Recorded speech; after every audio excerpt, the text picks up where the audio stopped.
vanquished, Gezer is taken, Yenoam is annihilated, the land of the Shasu is laid waste, its seed existing no more. Syria is made a widow for Egypt, and all the lands have been pacified."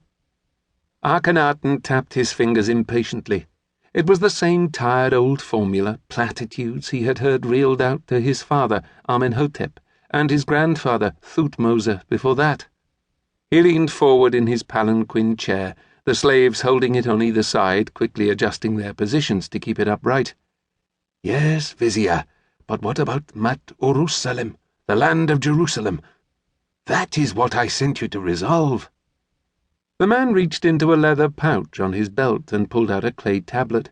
It was covered with the punched writing that Akhenaten recognized from the tiresome cascade of tablets he received in his royal capital of Amarna from the sea traders of Canaan, all of them wanting to do trade with him.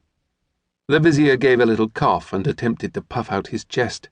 "It is from the king of Jerusalem. It says, 'To the Pharaoh, my lord, thus Abduheba, your servant. At the 2 feet of my lord the Pharaoh, 7 times, and 7 times again I fall. Behold, the Pharaoh has set his name in the land of Jerusalem forever, so he cannot abandon the lands of Jerusalem. Those who come from Egypt with the golden seal of the Pharaoh will be welcome, and may stay.'" Awash with relief, Akhenaten sat back under the shade of the parasol. Everything was as planned. He waved dismissively, but the vizier remained stock still, uncertain what to do, expecting further instructions. He waved again, and the man suddenly took the cue, awkwardly attempting a bow and then shuffling backward and scurrying out of sight. The chariot corps commander, who had been standing next to the chair, turned to him. "With the lands of Canaan vanquished, and the king of Jerusalem your vassal, all we have to do now is destroy the renegades in front of us, and your conquest of the peoples of the East will be complete. No longer will the kings of Ashkelon or Canaan or Syria side with the Hittites against us. Today, the weight of history is in your favor." Akhenaten looked toward the red glow of dawn in the east, above the place a mile from them where the level plain of the desert dropped in a cliff to the great gulf of the sea. "Indeed it is, Memnet Ptah.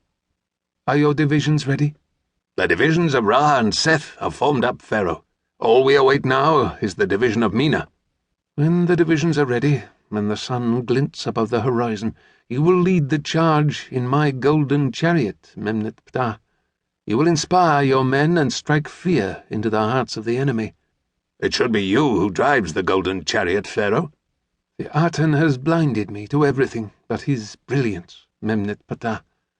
I can no longer see to drive an earthly chariot, but the rays of the Aten will reflect from my eyes and light your way. You will charge on my command." "It will be so, Pharaoh." The general strode off, followed by his retinue of staff officers. On either side, the chariots of the 2 divisions stood in long lines as far as the eye could see, the horses drinking from buckets carried up and down the line by slaves, the charioteers and bowmen sitting in the sand behind, resting and checking the torsion of their bows. Their chariots were of a new design, lithe, well-sprung, copied from the chariots of the Mitanni that Memnet Ptah had so admired when he had campaigned in the ancient land of the 2 rivers when he was a youth. It had been Moses, the Israelite, who had given them the design, who had brought before Memnet Ptah an Assyrian chariot-maker from among the slaves, who was willing to trade the secrets for his freedom. Moses, who with his people was now concealed behind that distant ridge overlooking the sea, waiting for the trumpets to blare and the chariots to come thundering toward them across the desert. Akhenaten stared again at the horizon and shifted his head slightly from side to side. His eyesight was not as bad as he had made out, but the image of the sun was seared into his eyes from the time he had spent staring up at it in the desert, soaking in the rays of the Aten. He contented himself with imagining the shimmer of the great gulf of the sea beyond, and on the cliff-top above it the encampment of the Israelites.